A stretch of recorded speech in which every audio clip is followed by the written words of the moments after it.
I am going to introduce you to our moderator, Brianna Durand. She uses she, her pronouns. Brianna is the daughter of 2 military parents and moved often while growing up, but settled in Texas for both her undergraduate and graduate studies. Upon completing her doctorate, she moved to Seattle, working in a variety of settings, including outpatient orthopedics and skilled nursing facilities. In 2019, she founded Empower Physiotherapy, where she is the sole physical therapist providing specialized pelvic floor care in addition to her orthopedic manual skill set.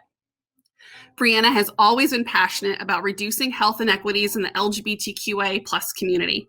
Her clinical interests include trans pregnancy, pre- and post-op gender affirmation surgery, and HRT. As a competitive powerlifter, Brianna enjoys working with athletes who experience stress urinary incontinence. When she isn't treating patients, Brianna enjoys playing board games, lifting heavy, and watching stand-up comedy. Everybody give it up for Brianna Durand. Brianna, welcome. Thank you so much, Crystal, for that introduction. I'm so happy to be here. Welcome to all of our attendees. I hope that you're all doing wonderful this evening. I think that was a pretty thorough introduction. I don't have much more to add. So I will just start by introducing you all to our panelists. First, we have William Maher, he, him. He is the VP of Business Banking and Relationship Manager at US Bank. Next, we have Jeanette Macias, she, her, they. And they are the co-founder of Seeking Kombucha, a local fermented beverage company that provides gut-healthy drinks here in Washington. And last but not least, we have Kristen Morales, he, him, who is the food, business, and incubation specialist at Ventures Nonprofit. Thanks for being here, y'all. So I'm going to let you all kind of tell a little bit more about yourselves.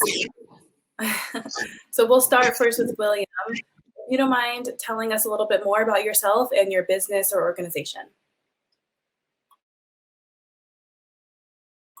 Oh, I think you're muted. Uh-oh. Am I on now?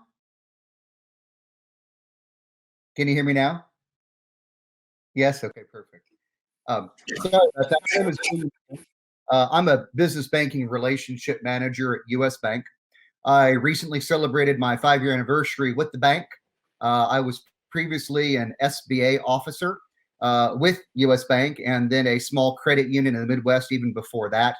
I've been in banking and financial services for about 15 years. US Bank is a full-service bank.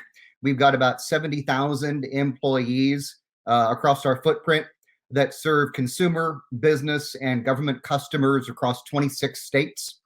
We pride ourselves on being what's called a relationship-based institution. That means, in a nutshell, that we love working with our clients as we guide them and counsel them on how we can partner together to help them achieve their dreams. US Bank has a long history of being recognized as a great place for both LGBTQIA+ employees to work and for LGBTQIA customers to bank. For the past 13 years, US Bank has earned a perfect score of 100 on the Human Rights Campaign's Corporate Equality Index. Our commitment to equality and diversity is absolutely at the core of our business model. I'm really happy to be on this panel this evening. I'm proud to represent US Bank at the 2021 Seattle Pride Speaks event, and I'm looking forward to a great night with the other panelists. Thank you very much. Awesome. I'm so glad to have someone actually from the business of having access to capital and having that perspective here on the panel. So thanks for being here. Thank you. Next, let's move on to Jeanette. Hi, everyone. My name is Jeanette Macias. I am the co-owner of Seeking Kombucha. We make fermented beverages. This is actually my 5th business.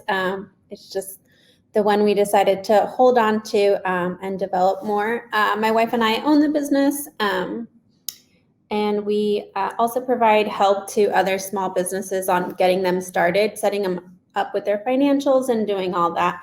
I'm excited to be here and be a part of this. Thank you. Wow, 5 businesses. That's a lot. I'm excited to hear your insight and your background and knowledge.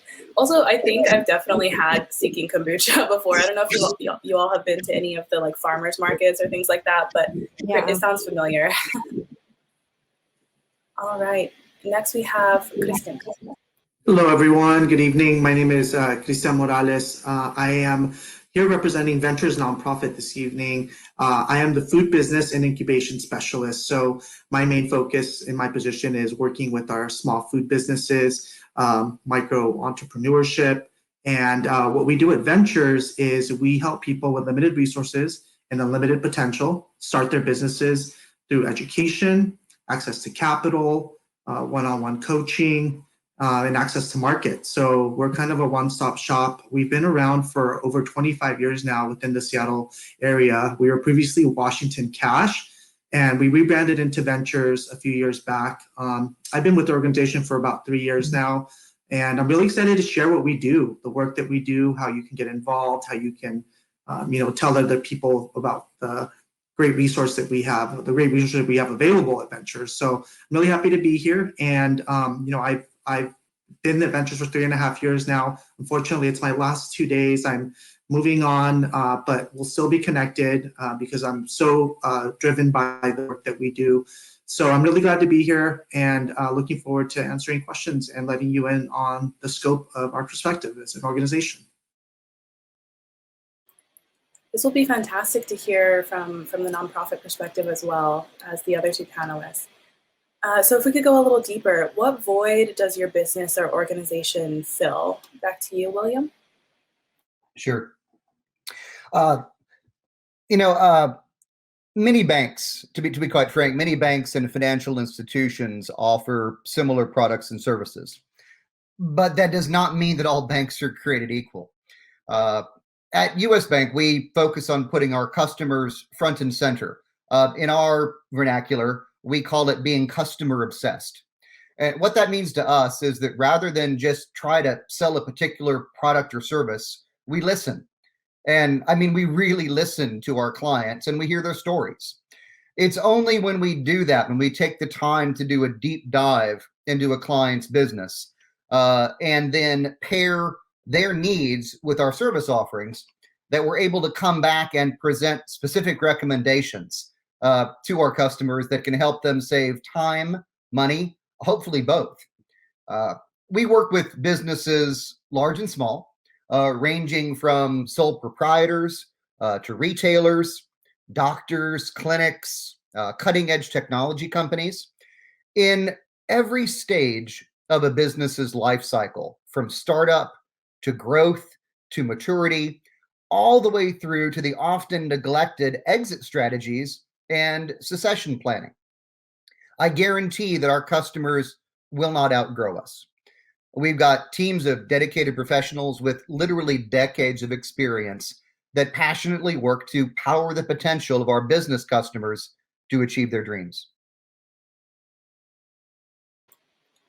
Any of y'all can correct me if I'm wrong, but I think the reality is that, fortunate or unfortunate, that most entrepreneurs will need some type of access to capital in order to begin their business venture. And we may not have that from other sources other than seeking a bank. So it's great to know that there are resources available that can be relied upon. How about you, Jeanette? So we connect customers with gut healthy drinks because I personally suffered from a lot of gut issues. We also do have kind of like a sliding scale, so customers can let us know what they can and can't afford, since we know that it's always not easy for everyone. So I think that's some of the void we fill. We also connect other businesses or help small businesses get started.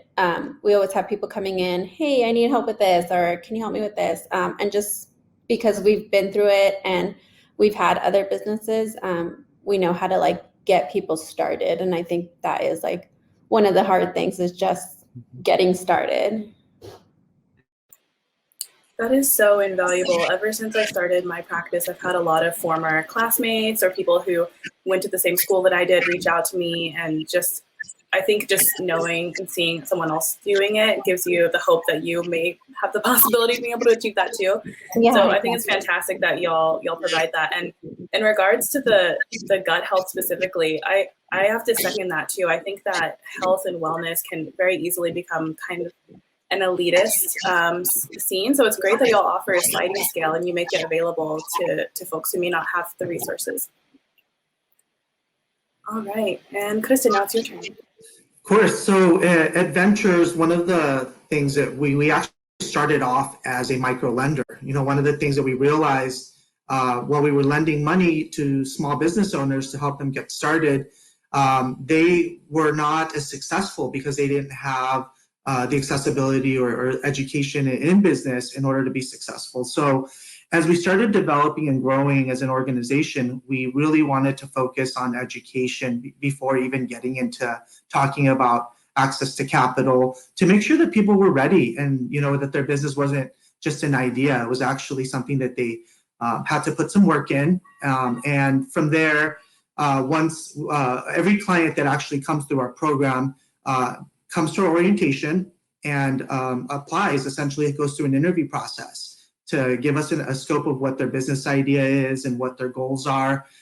From there, we assess and select, typically every quarter, a class of about 30 people in different locations, everywhere from Everett to Bellevue down to Tequila. These classes are held in English and Spanish, and it's an 8-week course. So folks need to attend 7 out of the 8 weeks and graduate from the course to have access to our advanced services, which is really interesting. So, it's definitely having a little skin in the game, as we like to say. We want to make sure that people are really comfortable with business topics, verbiage, and the Business Basics program is a great way to do that, and also network with other small business entrepreneurs. So that's definitely one of the voids that we fill, and I think we've done a really good job at developing that program and making it accessible to everyone that is interested, and especially those with limited resources. Gosh, I don't even know where to begin. There's just so much that I love about that. I love that you have such a structured approach, because yeah, exactly. You can throw money at a situation, but you need to know how to utilize it correctly, right?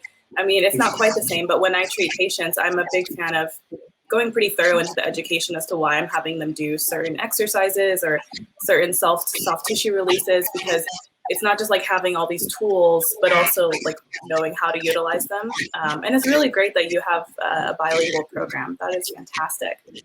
Definitely, thank you all yes. for your answers. Sorry, did I cut you off, Christian? No, we're good. Thank you. Okay. So let's go ahead and move on. Now we're going to get into some of the deeper questions. Again, starting with you, William. What do you see as the biggest barriers to LGBTQIA+ business ownership? Some examples of this could be fear of community pushback, lack of financial support, lack of knowledge, etc. It's an interesting question. From a U.S. bank perspective, we don't see barriers. What we do see is opportunity. Not every bank takes the same approach, though.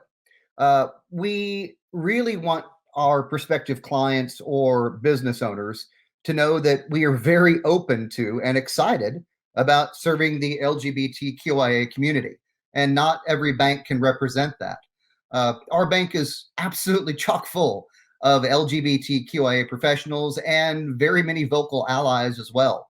We even have business resource groups inside the bank that are specifically designed to foster inclusion, including one that's called Spectrum, that serves and supports all of our LGBTQIA employees and their families. Our commitment to diversity and inclusion is not just lip service. It's truly at the core of who we are. As a bank, we want to power the potential of all of our customers and all of the prospects that walk through our doors. I want to connect with Christian. I'm excited. I'm sad that he's leaving in a couple of days, but I want to connect with him and see what he's going to do next, because when he spoke, he kind of spoke to my heart that we're not just bankers, we're educators as well. We're advocates. And I'm sure he would agree that when our clients succeed, we succeed. I look forward to seeing what he does next. What an interesting perspective. I'm curious to see what the other panelists have to say as well. Let's bounce it to you, Jeanette. Yeah, I think some of the barriers LGBTQIA business owners face is, I know when my first business, I didn't want to say that, I was gay. And so because I felt like my customers would not be my customers because of that. So I kind of was ashamed and didn't really like advertise that or kind of put it out. And I think like that is definitely a barrier, because I mean, now it's like, you know, this is who I am. And if, you know, customers don't like that, well, you know, this is me, this is my business. So I think that is something I think business owners face. I do still have quite a few friends who are business owners who don't like to say that, and it's very hush hush, because they are afraid of that community pushback that they might get.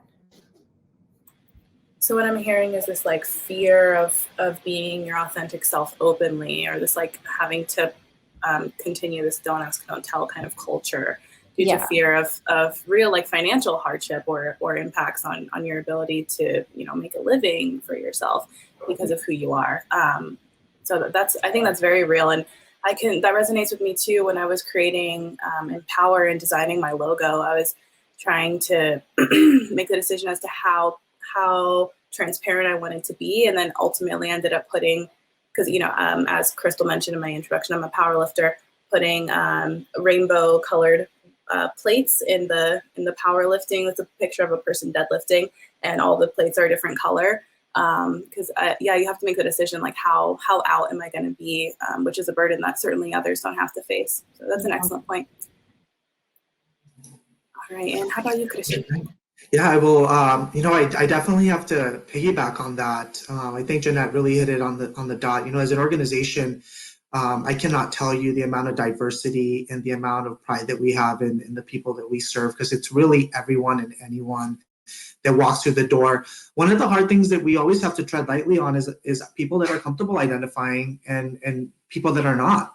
And I think it's very important, and it is somewhat still, I think, in the business world, a bit taboo to be out and a business owner. So even when thinking about, you know, when we're like, let's select some panelists and do like a gay pride panel, you know, sometimes we want to be very careful the way we approach clients that we want to be a part of that, because we do not want for them to be, you know, forced to come out if they're not comfortable. And I think that is something that's important to note. You know, I feel like we live in such a progressive city, but depending on where you live within the state, some people don't really still agree with the way about that LGBTQA plus people act. And I think that does affect business ownership. You know, identifying myself as, you know, a person of color, an immigrant, I definitely see that as a struggle.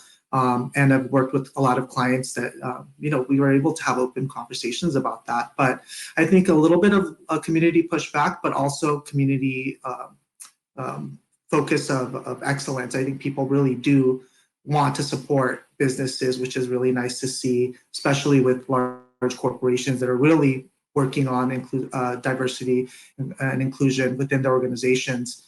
Lack of financial support has always been one of the hardest things for small businesses, to get that access to capital, that initial $5,000 to start their businesses. And also knowledge, which I think is, again, one of the key things that Ventures hits, is making sure that people are comfortable with business and letting them explore what goals they can set for themselves, and then take it from there.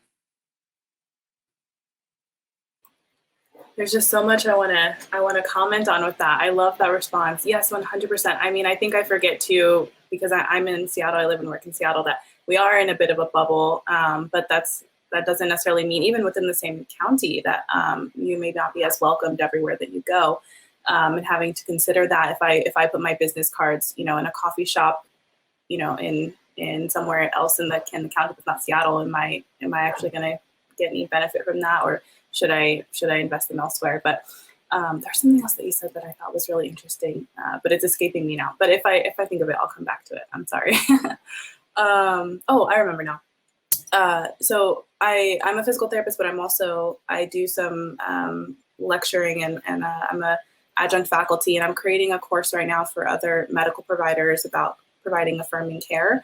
And while doing the research for that, just like the more I work on it, the more I'm like, gosh, this stuff matters. Like, it matters so much when I'm researching, you know, the average salaries from 2016 and looking at the differences between the LGBTQ plus community and the cis-het community, and how there's almost a $30,000 difference depending on the demographics that you're looking at, and how that will definitely influence someone's ability to have that initial $5,000 that you need to start your business. So that's an excellent point. And kind of continuing off of that, if we can talk a little bit more about some intersectionality. So how do certain barriers affect different segments of our community differently? For example, what are the unique barriers for QT BIPOC entrepreneurs? Oh, sorry, Christian, you're the one answering this. Thank you, Brianna. That's a wonderful question.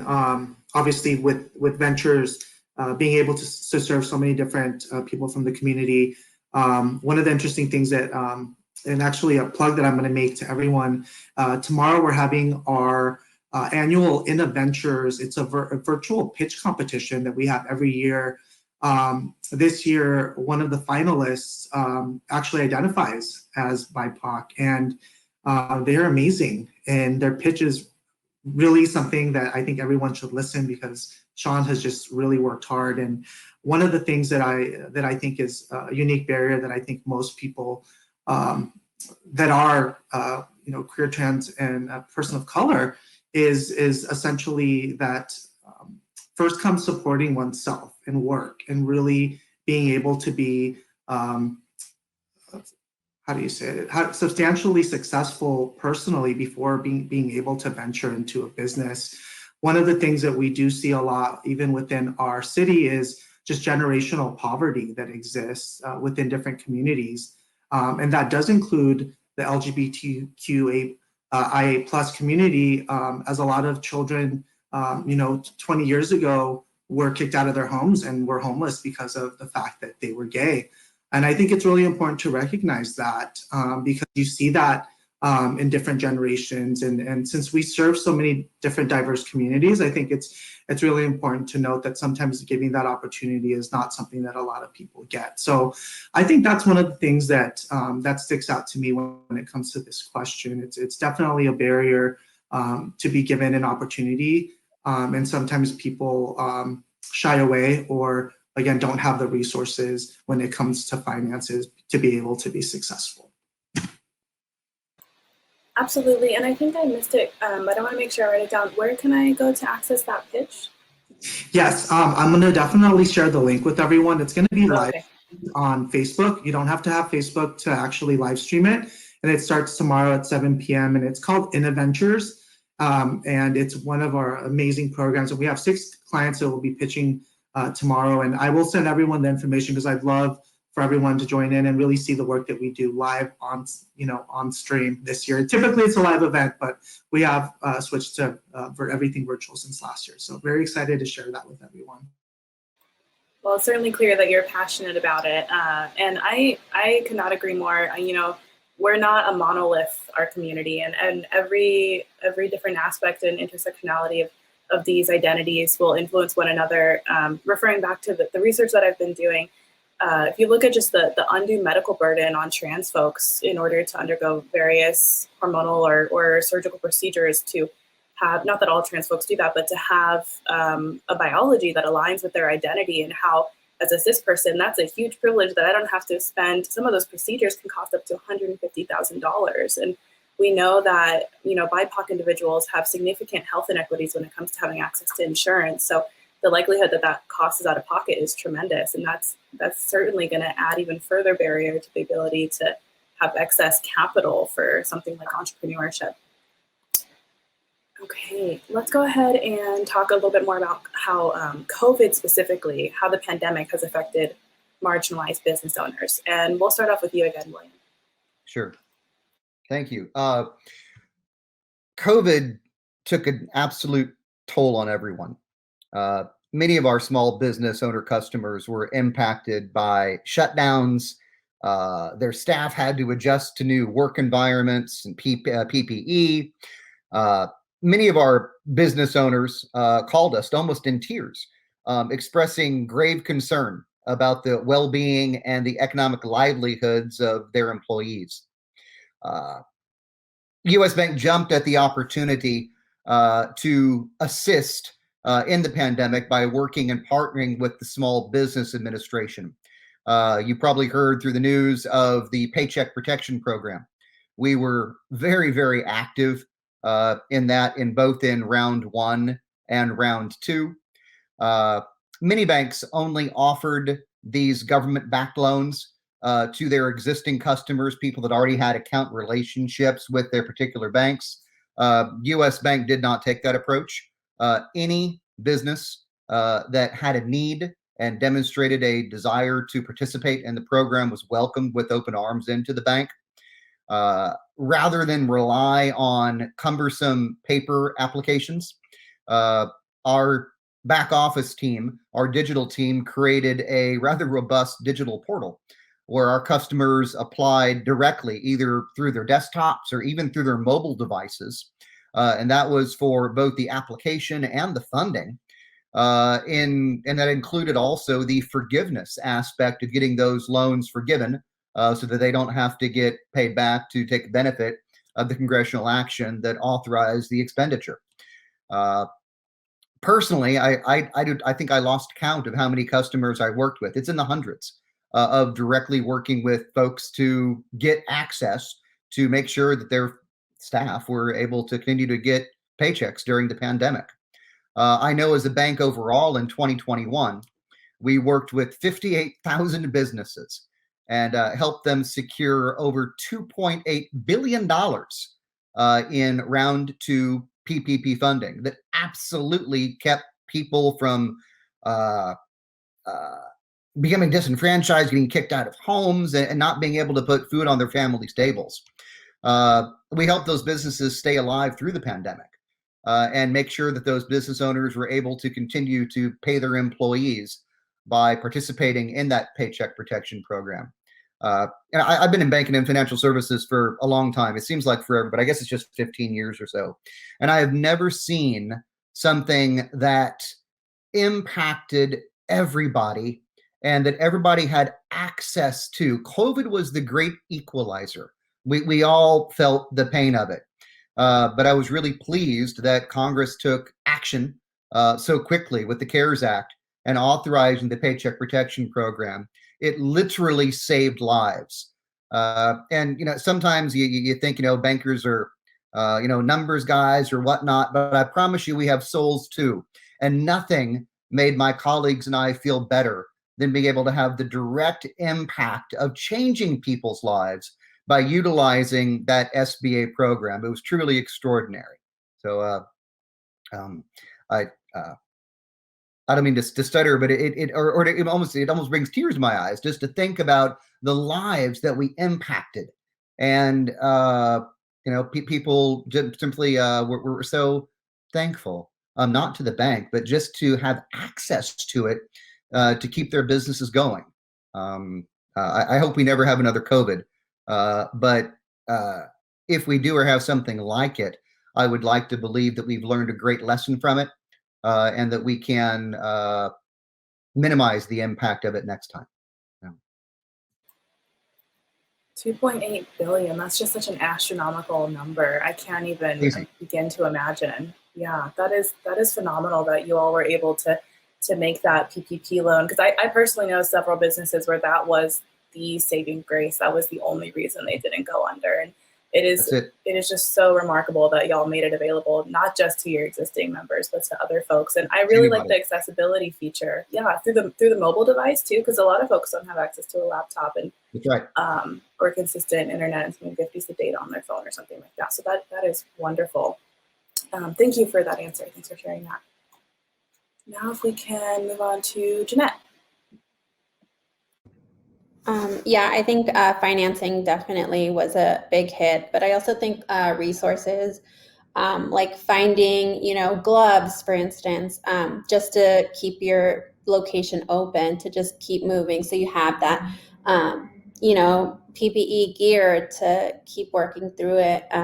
So I think that was another, thing that affected business owners, is finding that resource to be able to get that when all the stores are sold out and you can't open your store until you have these things in place. So I think that. Yeah, the PPE, even when it is available, right? Like that's a new cost that we're not used to having to incur. And I think, correct me if I'm wrong, maybe Maybe William or Christian will have a better insight on this, but I think just now, finally, there's starting to become some resources, financial resources available specifically around the extra costs incurred due to COVID from things like PPE. So finally, that's an avenue that can be explored. So that's an excellent point. Speaking of Christian, let's move on to you. Yes. So, wow, what a pivot did we do as an organization? Not only did we have to change everything to remote learning, which we were able to successfully do, continue our programming throughout the year and be successful at, still capturing an audience, but we really had to change our resources to become, partner with Working Washington grants, get educated on, how to get the payment protection program and how to help clients navigate through that. Because again, one of the hard things for marginalized business owners is we have to be a big, huge resource for grants and access to monies to stay afloat, because a lot of those small businesses, especially caterers, for example, that I work with a lot, had to completely shut down their operation, and they still had expenditures like cell phone bills or, contracts and deposits that they received that they needed to give back. And we definitely saw that, but it was really great to be able to do that and to also have community support. Just last week, we awarded $85,000 and $500 grants to 170 of our clients. Again, those $500 were really people that just applied that needed maybe to renew their licensing or pay a bill or pay back rent. And any amount really counts and really makes a big difference in our clients' lives. So it was good to be able to reflect on that. And we started giving out $500 grants come April. I mean, we had the resources, we knew that there was a need, and we really wanted to get involved. So we were able to, even me as a business coach, go from coaching about business to offering that support and encouraging our clients to apply for these resources. Because sometimes, again, all of the big businesses jump on this money when, small businesses are kind of taken out of context. And it's really important to note that, because not only do we read that within our local news, but we also see marginalized people not have access, and it's just not fair. So I think that needs to be addressed definitely with government, because it's really important, again, to give this opportunity to everyone, with the focus on smaller businesses first, because that wasn't done. And I think that definitely affected the closure of businesses. With that said, there is also a bright side of things. One of the partnerships that we had this year was with Volcon, a developer here in the city. There's a location on 23rd in Jackson where they were able to offer us a small space for one of our clients. We went through a selection process, and Monica Matthews was able to open Queen Care Beauty, where she sells and makes these amazing lotions, bath bombs, and this happened a few months ago. So even through some really hard times, we were able to still be successful in opening new businesses and helping business owners come out of this. And now we're starting to see more traction and people getting excited again, but we really have to tread lightly. We're still kind of in the midst of everything. So it's really just exciting to see that people are getting that energy back, and I'm hoping that we continue to prosper there. Yeah, it's hard, right, not to jump back into things. We still kind of have to hold our breath a little bit because we're not totally out of the woods. But you make so many excellent points. I definitely heard also about, I'm sure like many folks did, around the PPP loans and other things going to really large, already well-established businesses as opposed to into the small businesses that needed them the most. So it's fantastic that Ventures was able to provide those $500 grants locally to the community. And when you think about the pre-existing financial literacy that needed to be there before the pandemic happened, to know how to kind of find your way through it, if you didn't have access to that due to myriad reasons, including being a member of a marginalized group, certainly it's going to be a lot tougher if you don't have resources like Venture. So thank you for that answer. Let's talk a little bit more about the voids that exist in the LGBT. Oh, I'm sorry, I skipped a question. Let's talk about mentorship in the LGBTQIA+ entrepreneurship scene. Is this as important as access to capital as a determinant of success? Um, mentorship and client advocacy, I think, and we think as the bank, that they're just as important to entrepreneurs as having access to capital. As that approach, we offer those services as mentors, as advisors, and sounding boards to all of our clients. That's kind of at the heart and the core of what relationship management is, and it's basically the reason that folks like myself have jobs at the bank. It's what we do every day. This one-on-one service is absolutely at the heart of that commercial relationship management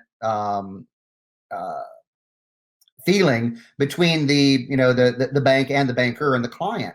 Mentorship, advocacy, when it happens all within a supportive and an inclusive environment, it really makes all the difference in the world when it comes to helping our customers.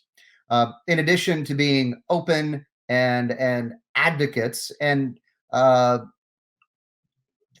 knowing that our customers will feel welcome because of the culture that we have built and what they represent. But beyond that, we've got access to all kinds of research, economic data, demographics, case studies, continuing education that we offer to our clients for free. It's just part of the package that you get when you work with a larger institution that has feelers out into the community and likes to think that it has its pulse on in the heart of entrepreneurship. Yeah, having access to that data to make data-informed decisions can be a huge game changer for a business owner. So it is really, really great that y'all have that you provide it to your clients. And I think, you know, go ahead. It's free? It's free. Oh, wow, that's awesome. It's the, what's that saying, that give a person a fish versus like teach them how to fish kind of thing? Absolutely. How about you, Jeanette? Yeah, I mean, just to echo that, I think it's just as important, because I mean, you can get all the money, all the grants, but if you don't know how to spend that money or how to use that money, it's going to be worthless. So having a mentor to help guide you to, help you create a plan on what are you going to do with this lump sum of money? Like, how are you going to fully utilize it to maximize the benefits and not just, waste it here and there, and then before you know it, it's gone. So I think it's super important to have a mentor to be able to reach out to help you come up with a plan to just develop and grow your business. Yeah, it's like there's always places to put that capital, right? It can flow through your fingers super fast if you're not careful. Yeah, definitely. So what I'm hearing so far is that mentorship is just as important, maybe even more important than access to capital in terms of determining success. But let's hear from Christian. Yes, definitely. Considering myself as a mentor to all business owners, I think it's really important to, one, create a space that is approachable and, make sure that you really, even as an organization, we want to make sure that everyone understands that they're welcome. Though there are some financial caps that are met, like we have a sliding scale fee for clients, we do want to make sure that everyone has opportunity to apply and be a part of the program and has an equal, kind of experience. And that's really important to note. And that's why, we really want to be, or we have been really directed promoting, the different months and heritages and ethnicities and immigrants and people of color and, the LGBTQIA communities. It's just so important to just make sure that we show people that we're here with open arms and we're here to help. And that helps, that makes them, it puts them more at ease to come into our program. And one of our Latino program, which celebrated its 10th year, or now it's in its 11th year, has been so successful. And, me moving here from Southern California was a little bit of a culture shock because there wasn't so many Latinos, but they're here. There is a lot, there is a huge community. And that's why our Latino program is so successful with Spanish and English speaking Latinos. So it's definitely both work side and side. We need finances, or we need access to capital, and then mentorship, which really has helped our clients succeed. Yeah, I can totally relate to that. I, like Crystal said in my introduction, I did all my studies in Texas, and so moving here from San Antonio, I was like, gosh, it's such a different area. But then if I really put my ear out there, it's like I hear people speaking Spanish all over the place. like Latinos are here for sure. And I love the approachable lens. And William mentioned it too, creating an inclusive space within your mentorship, because it is a relationship, right? And if your mentee doesn't have the trust in you to feel like they can share with you what are often vulnerable topics about their, how their cultural background might influence their business decision making, then you're not going to be able to best help them. So that is so important. So excellent point. All right, now we're going to the question that I accidentally brought up too soon. What voids exist in the LGBTQIA+ business community that can be filled by future entrepreneurs or community organizations? And it's going to start back with you, William. Sure, thank you. I could go on about this for days. There are so many opportunities where I think that we could do more to foster the spirit of entrepreneurship within the LGBTQIA community. But for brevity, I'm going to focus on two. I would like to see more support for youth empowerment programs, community groups that could provide safe space for youth to engage in open dialogue with trusted allies. You never know that there's someone in that group that might be a next clinician, the next doctor, the next retail champion. You just never know. And to give somebody the opportunity to explore that possibility in a safe space with trusted allies that can mentor is, I think, absolutely invaluable. Moving on to the adult side, I would like to see more of a push on education towards financial literacy, from merely financial tool awareness to thoughtful advice for future entrepreneurs.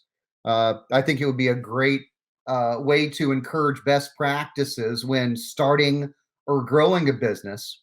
And then, also remind everybody, since access to capital is important, you can self-fund, you can family and friend fund, but eventually you probably will reach a point where you're going to need access to capital to take your business to the next stage. And when you do, I'd like to reiterate, the 5 C's of banking credit policy. And that when banks look at an opportunity to lend or to serve to the community, there are really 5 things that are fresh and forward in our minds. And that's character, the character of the individual or the organization that is making the application. Capacity, what are their resources? What capacity do we think that they have to use that money for to achieve their goal? The capital itself, what kind of dollar amount are we talking about? How and why and when? Is it all at once? Is it in chunks? What conditions would an institution put on access to that capital? And then finally, what collateral might be available to make the bank feel comfortable, even using government programs like the SBA, to allow the bank to lend money responsibly, take care of its own shareholders, but also make sure that we are reinvesting in our communities. Thank you so much for that answer, William. I see Krishna nodding along regarding financial literacy, and I think we can, and Jeanette too, I think we can all second that, because, not to say that the current situation regarding, credit and things like that, and the various barriers that might exist for a variety of reasons to folks, not that can't be improved, but at least for the time being, if you have the knowledge of what's going to be expected of you or required of you in order to have access to capital, you're certainly going to be more primed for a successful outcome. So thank you for sharing that. And Jeanette, I'm curious to hear your answer to this question. I think definitely bringing more awareness, to youth. I grew up in a very Catholic home that was very anti-LGBT. And I think like living in fear for so long, you know, I was more focused on that aspect of my life instead of developing all these like business ideas or just stuff I had like as a youth. So I think like, you know, helping the youth develop their ideas, again, creating a safe space for them to, you know, be set up, I think was what more I would love to see to help, you know, our entrepreneurs grow. Yeah, 100% more representation. You know, I think I totally agree with you. That's part of the reason why I chose to put the like rainbow colors on the weightlifting plates in my logos. And I was really, really, it's heartwarming to see that when I did that and I put myself out there, I found other either current entrepreneurs or people who were thinking and going that direction, reaching out to me.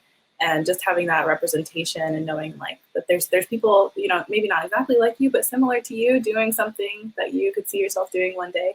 And yeah, the more of that, the better. Yeah, exactly. The more it's out there, I feel like the more it'll be easier for people. I couldn't agree more. All right, how about you, Christian?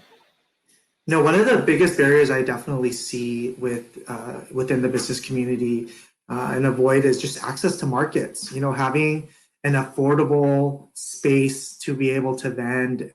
And, you know, a lot of our clients fortunately start at like farmers markets, something that's approachable. And one of the programs that we wanted to launch the year of the pandemic in 2020 was a partnership with the neighborhood Seattle farmers markets, where we had a venture sponsored booth where we would buy, you know, the tent, the tables, and all the basic utensils needed to open up your business, and then you know, rotate 6 clients every within the 6-month period, so they'd be there for like 4 Sundays at Capitol Hill Market, for example. And you know, we're still exploring to do that, hoping to launch at Pike Place Market as well. And it's just really important again to make sure that people invest in their licenses and do things the right way, right?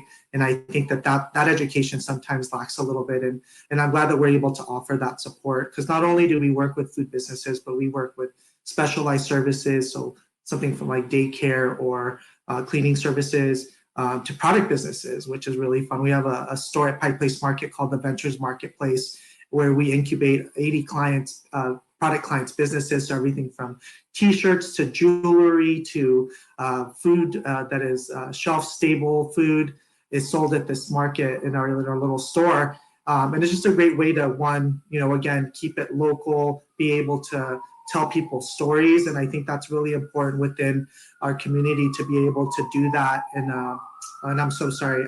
I live in like the heart of Capitol Hill, so sirens all the time here. My little chihuahua is going to go crazy in a sec, so I apologize.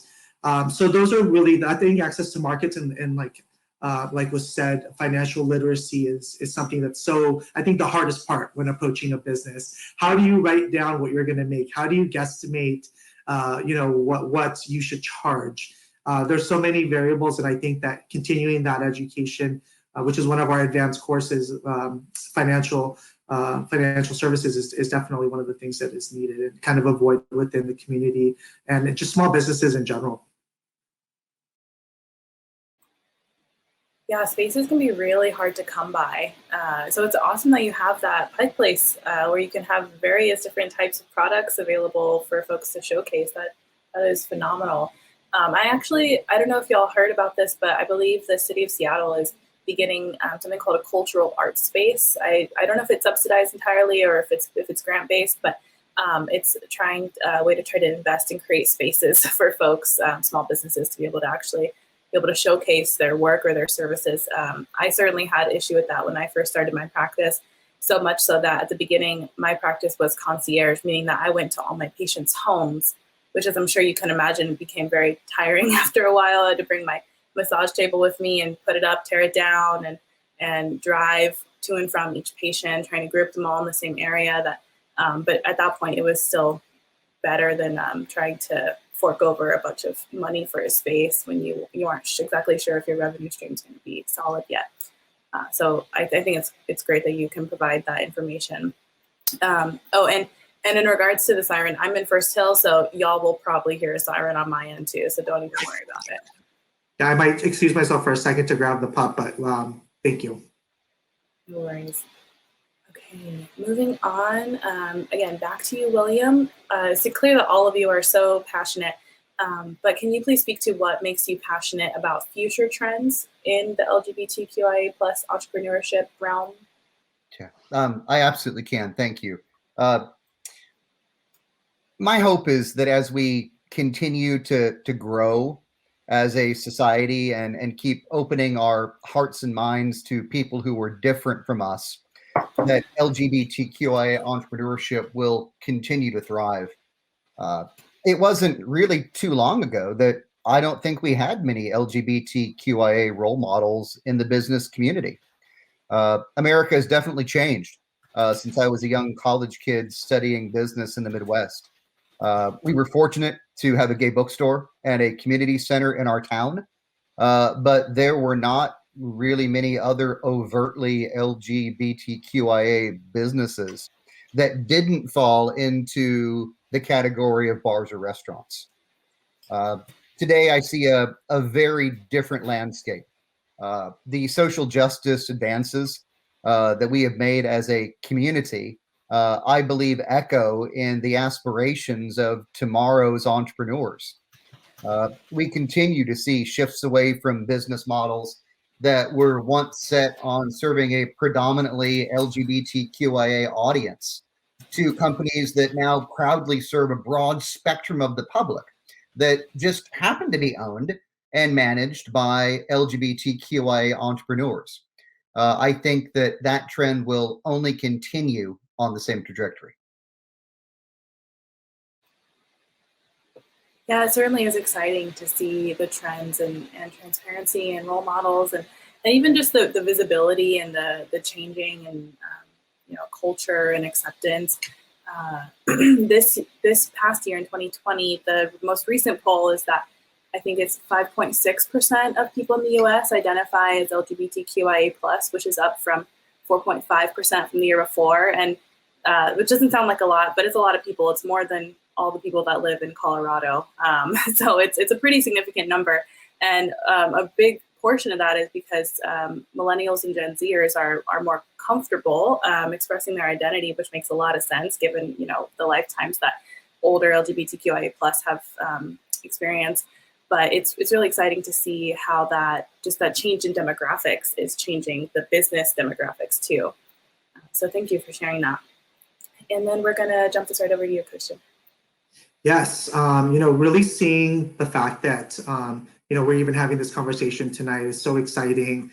The work that Seattle Pride does, another one of our partners is the GSBA, who actually sends clients our way to take our course, which has been really exciting to see people who identify, who are comfortable expressing themselves. And I think that's such a huge thing for me, especially the fact that I identify and that I want to see this kind of be not advertised and put out there is just so big. And it's been such a great partnership. And, I love Pride, when Pride comes around, seeing all the booths and seeing all the businesses and reading the magazines and being able to identify and support those businesses is so key.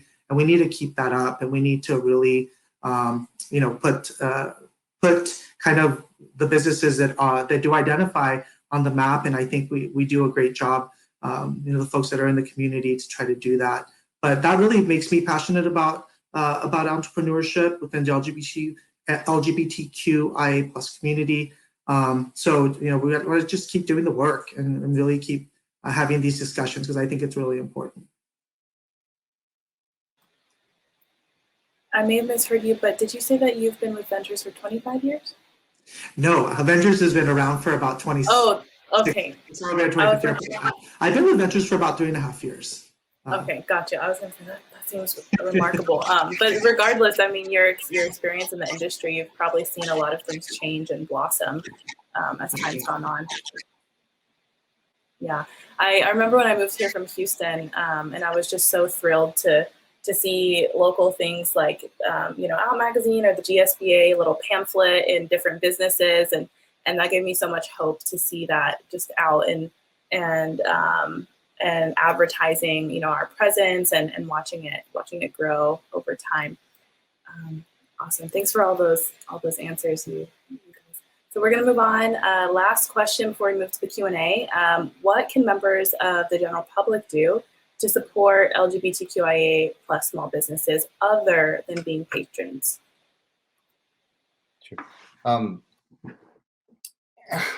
Allies of LGBTQIA owned small businesses, I think they can support their efforts in entrepreneurship by doing exactly what it is that they would do to support any other small business that they'd like to see succeed.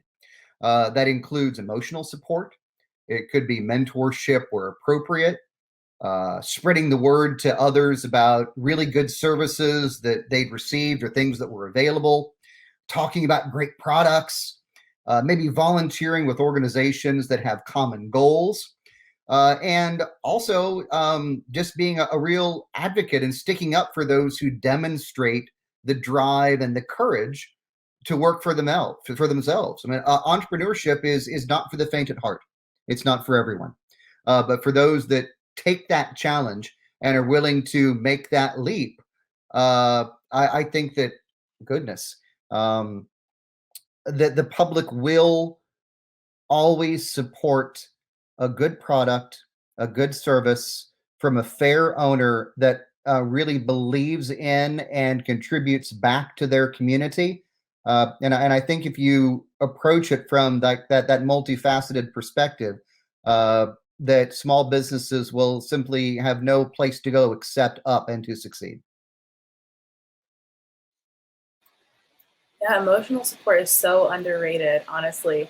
Even just hearing from folks that they seek you, they recognize what you're doing, they appreciate it, that even just those words of encouragement can be so meaningful, even if someone's not able to support in a financial way. And I also love what you brought up regarding like collaboration via volunteering and how there's still plenty of ways that you can connect and get to know those small businesses in your community other than just, paying for their product or service. Sure. We appreciate it if you do, but there are other things you can do. Definitely. All right, Jeanette, how about you? Yeah, I think learning their story, learning how they got started, why did they get started. I think like learning a little more about where your money goes, like Laura Kleiss from The Intentionalist, like be intentional on where you spend your money, learn about the business and why you choose to support them. And I think word of mouth is like huge. So if you know about the business, share about it, tell your friends, tell your family. I think that is super important, or just talk to them, just talk to whoever's there. I know for my wife and I, we love it when we are chatting it up with customers, talking about their day. Even like that little thing, we sleep like 4 hours a day, but those little conversations mean the world to us because we know that, they're here to support our business. And, we genuinely care. And I think that like is what keeps us going. So I think just, sharing about your day. Definitely gives hope, those little moments of connection between you and another person. It's like we're both real people.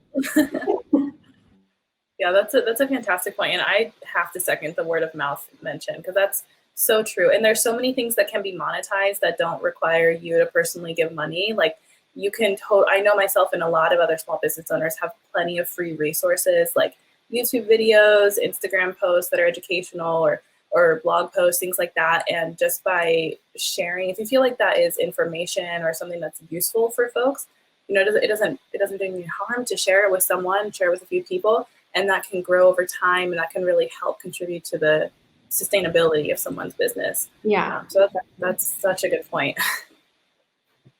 All right, last but not least, Christian, go ahead.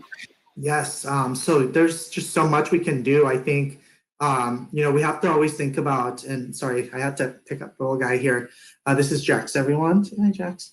One of the things that I think is so important to always note is, as a community, we celebrate Pride in June, but we have to celebrate Pride every month because I think it's so important for LGBTQIA plus folk to, always recognize and be really proud of their accomplishment, whether they identify or not. I think it's so important for us to visit them and, TikTok videos or, put a little shout out in our feed and be able to say, what a great service. And this person really, changed my life or, made my day. And I think voicing that and kind of being the marketers is such an important thing to do to help people grow their businesses. And then one of the things that we focus on, because I think, media facets change every day, and a 5-second video can really make a difference for your business nowadays. And it's important to always continue supporting small businesses in any way we can. And that's one of the best ways to actually,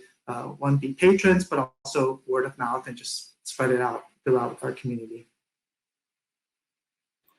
Yes, definitely. And being willing, maybe another example that comes to mind is like being willing to host a space if possible, or like helping people connect. For example, when I first started my practice, I did a lot of free workshops as a way just to get my name out there. And I'm really grateful to all the gyms and even Babeland in Seattle. They hosted me and let me do a workshop out of there. And that was so helpful. That's a way that we can kind of be there to support one another.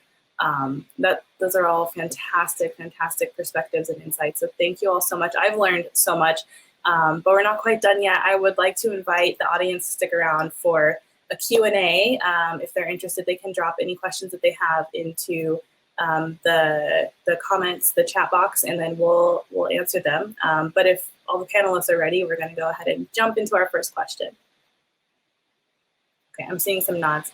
So we're going to continue in the order we've been in, but if I accidentally skip over you, feel free to interrupt me.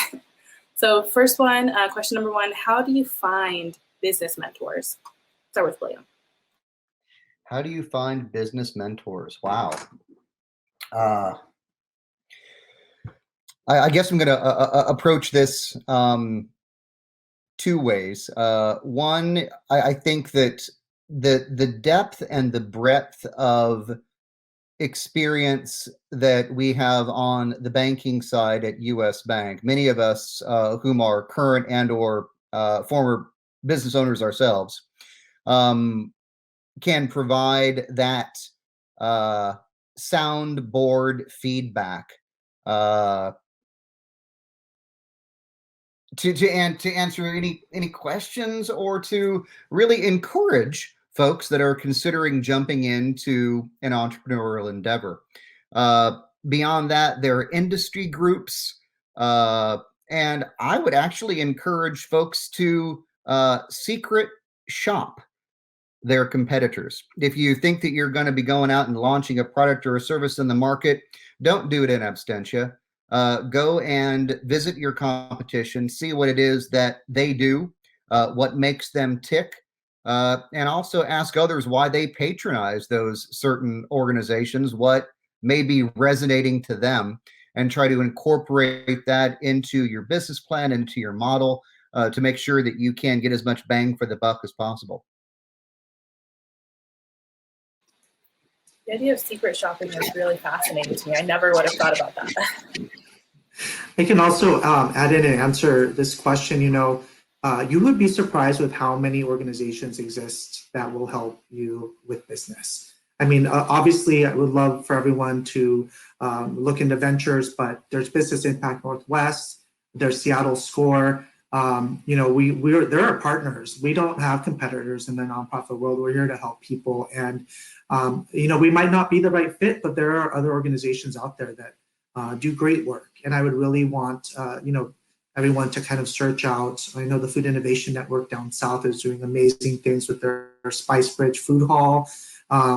We have a program in Everett now. We have a little satellite office in Casino Road Casino is what it's called. And it's a community center. So, really look for those resources. And one of the best ways is also just to approach people that are entrepreneurs, that maybe own restaurants, and be open and reach out, because I think people are willing to help if they have the time, or at least, again, move you on to the next resource, which is really one of the important things to know. Yeah, coming from being a small business owner, some of the mentors we found were, again, just from talking to businesses we wanted to work with, or we liked what they were doing, and just reaching out, stopping by their business, saying hi. That's how we found a lot of the mentors. Also, I personally I don't see like competition. I think that there is space for every business. And we actually do collabs with a lot of the local kombucha companies here in Washington. We talk to each other. We say, hey, what works for you? What works for, and it's kind of different because I think you would think like, oh, they're competition. I'm not going to like them. I've actually learned a lot of information from just talking to them and seeing how they do things. So I think that also is a thing. If you see a business that, hey, I want to start a business like this, go check it out. Go talk to them. There's no harm. So, yeah. That's so inspiring because, yeah, you're right. Worst case scenario, you learn something, right? Maybe you spend a little bit of your time or energy, but overall, like the likelihood is going to be a positive outcome in some fashion. And I have to totally agree with what Christian said, is that I can feel really overwhelming because there are a lot of resources out there. But if you find a place like Ventures or some of the other places that you mentioned where you can have those resources kind of nicely packaged and filtered out for you so that you know where to begin the process of looking, that can be so helpful. All right, let's jump into the next question. And then y'all can just kind of raise your hand if you want to answer. Just feel free to jump in. The next one is, what has been one of your biggest challenges as an entrepreneur or leader? I'll jump in. Understanding the point at which your business growth cycle has grown beyond you and your partner, and that you've got to start to give up responsibility and control and delegate to others, sharing a common goal that you've kind of created and inspired others to follow, and be able to step back and trust the people that you have empowered to do what you're empowering them to do. And that's a mental and a psychological leap. And that was one of the biggest challenges that I had when trying to grow beyond something small into something that was scalable.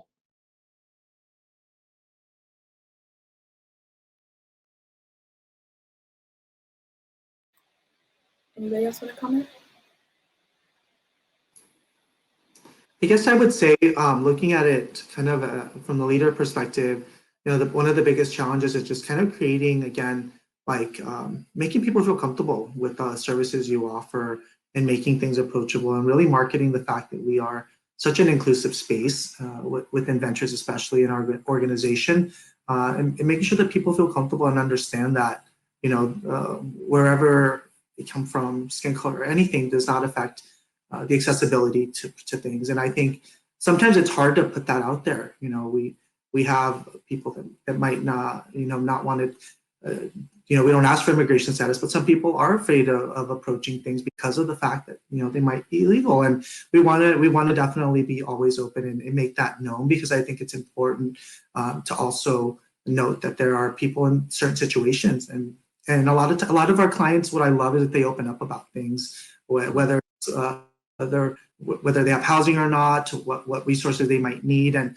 we do our best to kind of fill that void. But you definitely see the struggle out there sometimes, and we also have some amazing stories of clients that have been able not only to start their businesses, but again, get out of situations that are dangerous. So it's really great to see that although there are many challenges, there's also a lot of success stories within people and their life. Yeah, that vulnerability can be so humbling, can't it? Just to have the privilege to witness that, and it can be quite a beautiful source of connection with folks. I can add to this question too, because I think I have a little bit of a unique position being a medical provider, because I went to school and I learned how to be a physical therapist. I didn't learn how to be a business owner. That's very little of what's taught.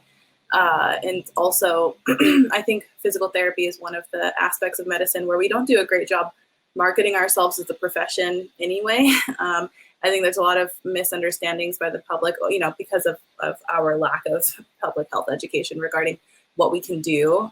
There's so much stuff we can do, and so many. I didn't know pelvic floor physical therapy was a thing till I got to PT school, for example. And so if we don't even really know how to market ourselves from a medical standpoint, how do you begin to market yourself as a business, or like giving yourself the permission to allow to desire a plan or for like that growth that you're seeking, and recognizing that you're going to be better able to serve your community if you do give yourself that permission to grow your goals even bigger. That was certainly a challenge for me. Jeanette, did you want to add anything?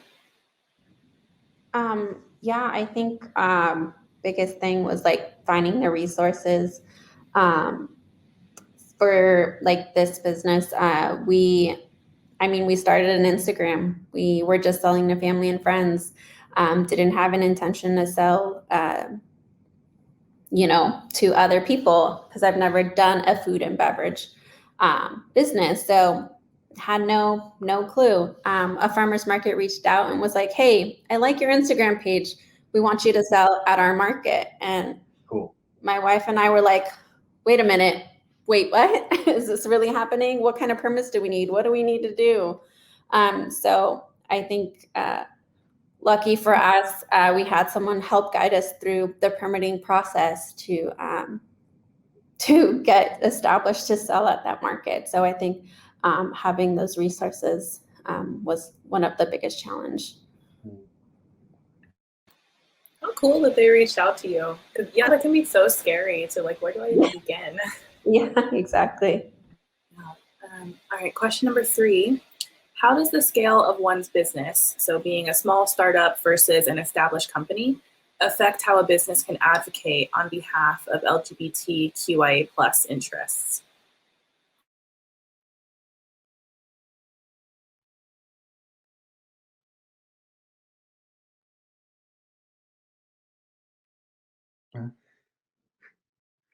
Is everyone sound? Are we going in a particular order again? Whoever wants to talk can just go ahead and jump in.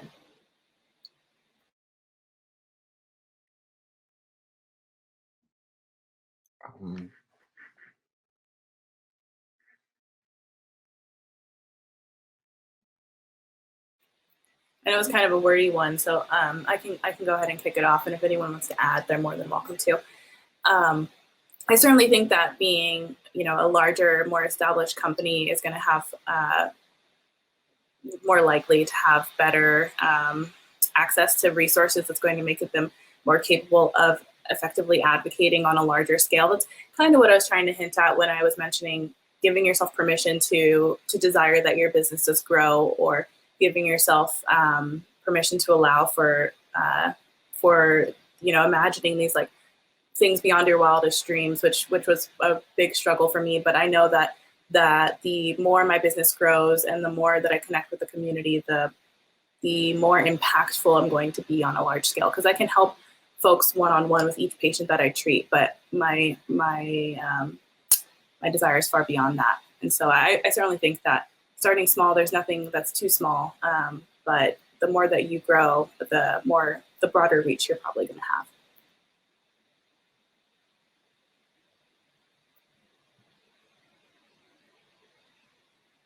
Okay, we'll move on to number 4, but if y'all want to jump back to this, just let me know. Is anyone here a member of the NGLCC? So that's the National Gay and Lesbian Chamber of Commerce. And if so, how has this impacted your experience as a business owner?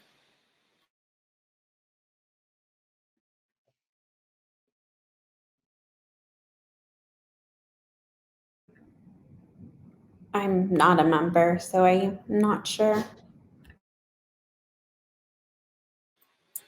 Seeing some head shakes. Unfortunately, I am also not a member. Yeah, unfortunately, it looks like none of us are. I'm sorry to whoever asked that question. Unfortunately, it doesn't seem like we can answer it for you. But last question, question number 5. What LGBTQIA+ business leaders inspire you?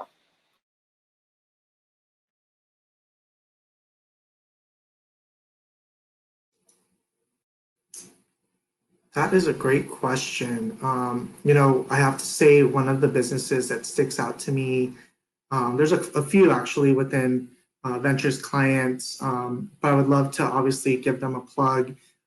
One of them is Dylan Randolph's business called Bonnie B's Peppers. He actually just opened his own stall at Pike Place Market in 2019, which was a huge deal for him. And his product is just amazing. You know, with so many hopes going to pre-pandemic and this busy market, and business has just been rough. But again, pivoting the business to selling in baskets or gift bags has been something that's been huge for him. And another business that's local here, Terra Plata, owners Linda and Tamara, they have created a Food is Love program, which is another great organization to give to. And again, feeding people that are in need, which has been something that's so important and prevalent within this time. So, there's definitely businesses out there. Again, some of them are more willing to identify it and really give light. But again, all businesses, whether you're gay or not, it's allies that we need to support those entrepreneurs. And that really, those are the types of leaders that we need out there, people that are open, that are willing to hear and listen, and that might not necessarily identify, but are always willing to see what else is out there and be inspired by that.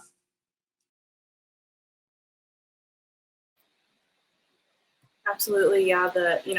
Unfortunately so, but the literature really does support that any type of advocacy or message on behalf of a marginalized community is more likely to be received and listened to if spoken by someone not of that community. And so allies are tremendously important in uplifting, LGBTQIA+ businesses. So that is an excellent point. Would anybody else like to comment on this question?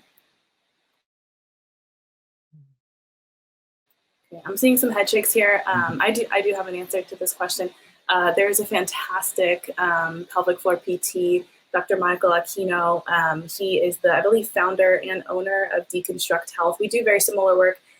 He is QTPOC and an orthopedic and pelvic floor specialist, but he also does a lot of chronic pain work. And he is a phenomenal artist. So he has all of his marketing images are so inclusive. They show all kinds of bodies, all different races, people with all different abilities, all different gender identities. And I just love seeing how he's actively working to change the environment. So that's really inspiring to me. But I just want to, again, thank all the panelists. It has been a tremendous privilege to listen to all of your knowledge and your expertise today. And thank you for answering these questions from our audience. So if y'all feel inspired by what you heard, or you want to discuss ideas with other attendees, or you're looking for advice on a particular issue, there are additional sessions inside of Hopin happening right now. Otherwise, thank you all so much for your time.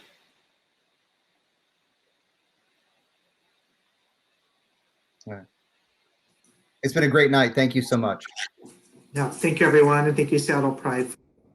Thank you.